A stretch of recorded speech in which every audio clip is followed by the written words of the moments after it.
Hello, this is a Lego puzzle box in the series Find the Money. Yeah, here is Lego Max. So to get your first key, you have to pull this off.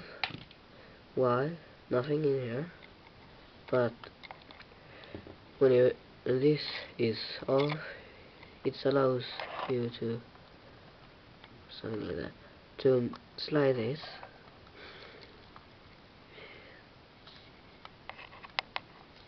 like that, and it's a key. If you do like that, you get a key, and like you wanna push it here,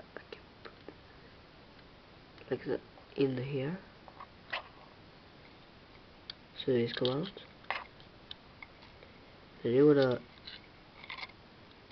take out your key. Next thing, you wanna pull this out and push in this key, because it's a hole, so only this could go in.